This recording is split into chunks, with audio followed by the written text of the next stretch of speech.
Hey guys, and welcome to Property News Update. I'm Brett Alegre-Wood, and today is Monday the 9th of February 2015. So this week, we'll get straight into it, but I've got some mortgage stuff, I've got some property prices, I've got some help to buy, and some crowdfunding in fact, so which will be quite an interesting new subject that I'm broaching on. So let's start off with the house prices. House prices bounce in January 2%. Now, a lot of people were talking about this ain't going to happen, that prices now growing too much and too quickly. It's absolute rubbish, okay? The bottom line is the UK market right now is starting to pick up. London may have slowed down, and so it should have. It's had good growth the last couple of years, but now the rest of the UK is picking up. So we're already seeing house prices increasing there. Not hugely, not massively. So now's the time, and the reality is, I mentioned last week, we're jumping back into the UK in a big way. So you're going to see lots more UK property from us. You're going to see back to the norm, which is the whole of the UK coming online. Doesn't mean that it's all online right now. You're going to find the places with best fundamentals, follow the ripple effect, follow the fundamentals, and that's where the places you need to look. So not the places that have grown 40% last year, but the places that have maybe just started to grow 5%, 10%, they're the sort of place you're looking at. Places that are still sitting around languishing behind, probably hold off a little bit on those, but they're generally out of the city centres, and out of the fundamental areas. So, 2%. The interesting thing is, and there's one comment here, the major long-term problem remains a lack of supply, which urgently needs to be addressed as the general election approaches. Now, the lack of supply, you're going to keep hearing this is a problem. I have been saying this since 2004. Well, the reality is everybody's been saying it since 2004, and no government has solved it yet. They haven't put it in, and to be fair, if you vote Labor and Labor get in, they won't be solving it. They'll be reversing it, if anything, and making it even worse. So, I'm not really a Labor or Liberal man, but what I am, also Conservative I should say, the reality is I'm not a Labor person this time. With what they're talking about and what he's talking about, he's a monkey in a politician's outfit. But yeah, anyway, let's get off the politics. Mortgage introducer. So look, industry blasts Conservative market. And the reality is yes, it is conservative. And I just think that this whole thing, this mortgage market review is just absolute rubbish. A lot of the stuff that was in there, it's not about saving the next crisis. It's about restricting everything so much and creating so much red tape and so much extra work. I mean, there's another article that was talking about how mortgage brokers now aren't getting paid enough to do the compliance they have to do. I mean, I had a mortgage brokerage. In the end, I looked at it and just went, it's not profitable enough as a business. You can't do that. Now, what it's done is it meant that the smaller operators now have to leave the market, and it's the bigger guys who can afford to have all the backroom people. That's not good. That's not good for competition. It's exactly what happened with the banks. The banks got bigger and bigger and bigger, and of course, the whole thing almost come tumbling down. But what did we do? Well, we broke up a few banks to make people feel like that was happening. But we're not promoting competition. Competition is the key. If we get the competition in there, fantastic. Instead of paying down its debts, the world has gone on another credit binge. Look, guys, the reality with this, and the key here is, instead of paying down its debts, no government is going to pay down its debts. Why are they not going to pay down their debts? It's not in their best interest. They know that if inflation runs at this much and they're borrowing this much, that actually they don't have to pay that off. Because over a long period of time, inflation is going to devalue the debt. And effectively, by devaluing the debt, by the time they have to pay it off, it's worth nothing anyway.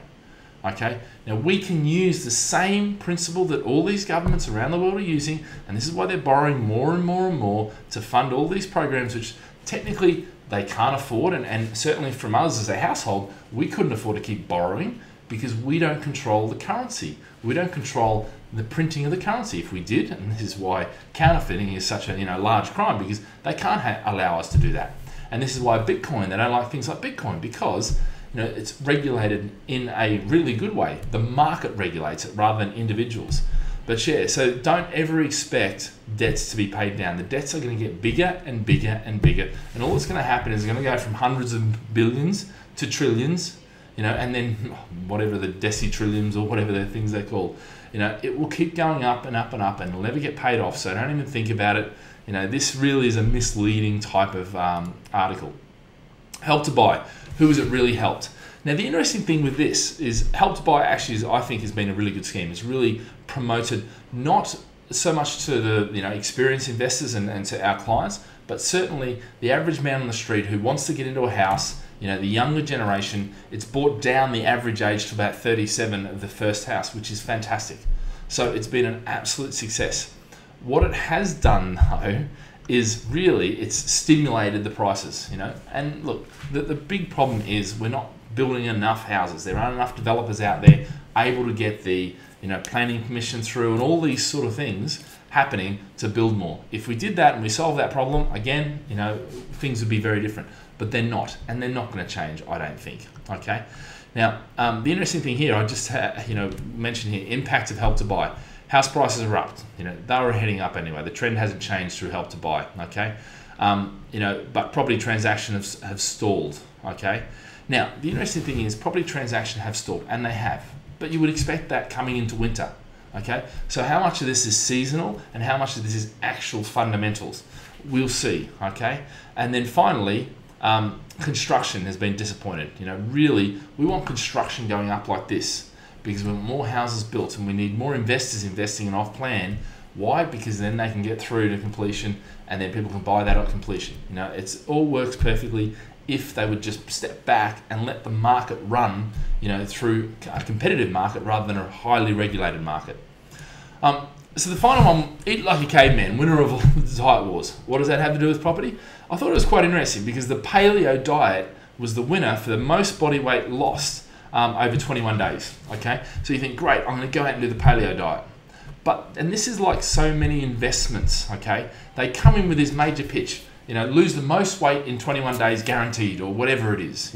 Guaranteed buyback, whatever the guarantee is. But the amazing thing is when you read the actual thing about here, in actual fact, Paleo lost the least amount of body fat, which is obviously objective, okay, and the most amount of water and body fat, and body muscle mass. Now, the interesting thing is so many investments are like this, okay, where the big headline works, it draws you in, but it's the finer details that actually determine whether the investment's a success or failure. And my idea here is read the finer details. You can trace the headlines, the fancy headlines, the big guarantees, and the riches in 3 to 5 years, and a millionaire in 5 to. It's rubbish. Okay. Sometimes you're better to go for the middle of the range investment and just get stuff happening. Okay. Real estate crowdfunding, 10 industry deceptions. One of the things I've done, I've written a book on real estate crowdfunding. So if you're interested in this whole crowdfunding thing, you're interested in real estate, grab the book. And the reason is the whole book talks about the fact that this real estate crowdfunding is not new, okay? It's not new. It's a buzzword, okay? And that buzzword, okay, brings with it certain connotations. People think that the rules don't apply. The rules have not changed. Every rule that applies to real estate applies to real estate crowdfunding. And if you apply the same rules of the game and the same framework of assessing deals, you'll find a lot of the real estate crowdfunding deals I'm not really that impressed with, okay? So if you want to, there's a 25-minute video there of me actually at one of the conferences in Singapore. There's also then a link that you can actually get the book that I've written, which has all the chapters in it, which will explain how to assess a deal and talk about the 10 deceptions. So if you're interested in crowdfunding, have a read of that. It's on the website. The link will be at the bottom. Okay guys, have a great day, and remember, live with passion.